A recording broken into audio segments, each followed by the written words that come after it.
안녕하세요. 더 샤이닝 모닝 둘째 날 함께 하시는 여러분들을 모두 환영하고 축복합니다. 어제는 우리가 다니엘서 1장의 말씀을 함께 살펴보았는데요. 오늘은 다니엘서 2장의 말씀을 나누면서 하나님께 주신 은혜를 나누기를 소망합니다. 특별히 여러분이 더 샤이닝 모닝을 함께 하면서 다니엘서를 쭉 처음부터 보게 될 텐데, 더 샤이닝 모닝 분량에 맞춰서 다니엘서를 함께 읽으시면 더 풍성한 유익이 있을 거라고 생각을 합니다.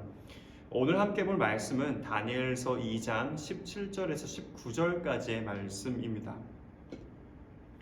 이 다니엘이 자기 집으로 돌아가서 그 친구 하나냐와 미사엘과 아사랴에게 그 일을 알리고, 하늘에 계신 하나님이 이 은밀한 일에 대하여 불쌍히 여기사 다니엘과 친구들이 바벨론의 다른 지혜자들과 함께 죽임을 당하지 않게 하시기를 그들로 하여금 구하게 하니라. 이에 이 은밀한 것이 밤의 환상으로 다니엘에게 나타나 보임에 다니엘이 하늘에 계신 하나님을 찬송하니라. 아멘. 어제 우리는 다니엘과 세 친구의 이 현재 상황에 대해서 나눴습니다. 다니엘과 세 친구는 바벨론의 포로로 끌려왔지만 특별하게 뽑혀서 이름을 바꾸고 바벨론의 학문과 점성술을 익혀서 바벨론의 왕궁에 서기 위한 이 특별한 과정을 밟게 되었습니다. 그런데 그 속에서 이 다니엘과 세 친구는 하나님의 백성으로 살겠다고 하는 뜻을 정했습니다. 그래서 그들은 일반적인 지혜자들과는 달랐는데, 미신적인 요소를 신뢰하는 지혜자들과는 달리 같은 학문을 배웠음에도 하나님을 따르는 하나님의 백성으로 살아가는 사람들이었습니다.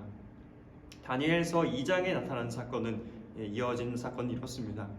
바벨론의 왕이었던 느부갓네살 왕이 어떤 꿈을 반복해서 꾸게 됩니다. 당시 바벨론 사람들은 나쁜 꿈, 즉 악몽을 나쁜 징조, 앞으로 일어날 일로서 여겼기 때문에 왕은 자신이 꾼 꿈을 해석하기 위해서 박수와 술객, 점쟁이와 갈대아 술사와 같이 당시의 종교 전문가 혹은 지혜자라고 불리는 모든 사람들을 불러서 모았습니다. 그런데 그중 아무도 왕의 꿈을 알아내지도 해석하지도 못했고, 이에 느부갓네살 왕이 진노하여 모든 지혜자들을 죽이라고 명하게 됩니다. 문제는 그중 다니엘과 세 친구도 포함되어 있었다라는 것이죠. 이에 다니엘은 목숨이 위태로운 상황에서 세 친구에게 함께가 기도하자고 요청했고, 하나님께서 다니엘에게 왕의 꿈과 그 의미를 알게 하셔서 그들의 생명을 보존하셨다라는 내용입니다. 오늘 말씀에서 나누고자 하는 것은 두 가지인데요. 첫 번째는 그리스도인은 세상 속에서도 하나님의 방법으로 살아가는 사람들이라는 겁니다. 특별히 무엇을 통해 살아갑니까? 기도라고 하는 하나님의 방법을 통해서 살아갑니다. 여러분은 기도가 왜 중요하다고 생각하시나요? 여러 가지로 설명할 수 있겠지만 기도는 하나님을 신뢰한다는 표현입니다. 여러분, 우리가 기도를 한다는 건 내가 기도하는 대상이 현재 누구인지 분명히 알고 있다라는 의미입니다. 다니엘이 기도했던 이유도 너무 분명합니다. 나의 기도를 들으시는 하나님이 세상의 주인이라는 확신 때문이었죠. 그 때문에 지키시는 하나님을 경험하게 된 것입니다. 사랑하는 여러분, 그리스도인들은 세상과는 완전히 다른 정체성을 가지고 있습니다. 무엇이 다릅니까? 나는 하나님의 것이라는 정체성이 있습니다. 그럼 하나님은 누구십니까? 나의 하나님이 이 세상의 주인이십니다. 느부갓네살에게 꿈을 꾸게 하신 분도, 꿈을 해석하게 하신 분도 다른 분이 아니라 하나님이라는 거죠. 그러니 다니엘은 기도할 수 있습니다. 그러니 다니엘은 더 기도해야만 했던 거죠. 그게 그리스도인이 세상을 살아가는 방법입니다.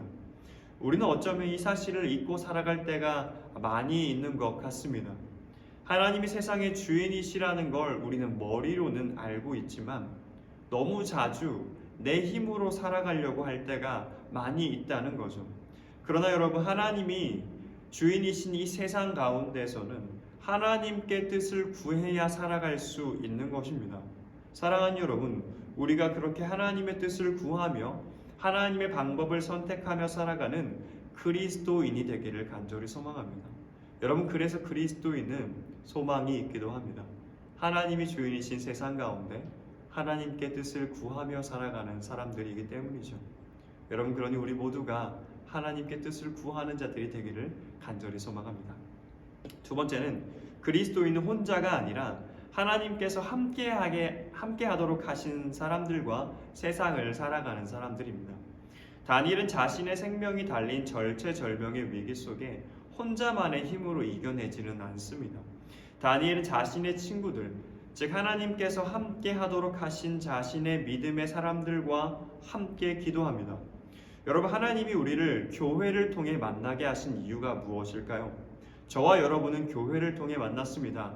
여러분의 친구들과 여러분의 선생님들도 교회를 통해서 만났습니다.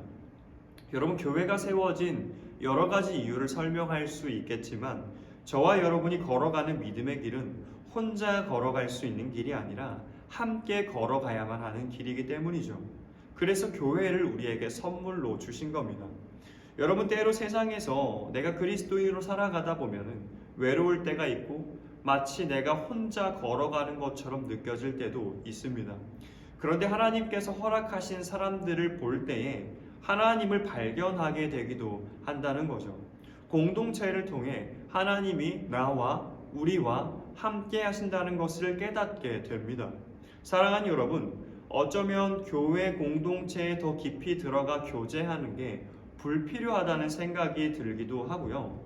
공동체에 들어가는 게 힘겨운 일이라고 느껴질 때도 많이 있습니다. 그러나 하나님이 우리에게 선물로 주신 교회의 소중함을 알게 되기를 간절히 소망합니다. 교회를 주신 너무도 분명한 이유는 교회가 우리의 믿음에 너무 큰 유익이 되기 때문입니다. 사랑하는 여러분, 이번 수련회를 통해 새로운 친구들과 함께 하게 될 것입니다. 그게 때로는 어색하기도 하고 낯설기도 하고 새로운 사람을 만나는 것 때문에 수련회에 참석하는 게 망설여지기도 할 겁니다. 그러나 사랑하는 여러분, 공동체를 통해 하나님은 우리의 믿음을 더욱 믿음으로 굳건하게 세워 가실 겁니다. 서로 사랑하며 함께 기도할 때에 누릴 수 있는 큰 유익을 함께 나눌 수 있기를 간절히 바랍니다. 그래서 이 믿음의 길을 혼자 가는 게 아니라 나와 함께 걸어가게 하신 이 사람들과 이 공동체와 이 동역자들과 함께 끝까지 믿음의 길을 나아가는 저와 여러분이 되기를 간절히 소망합니다.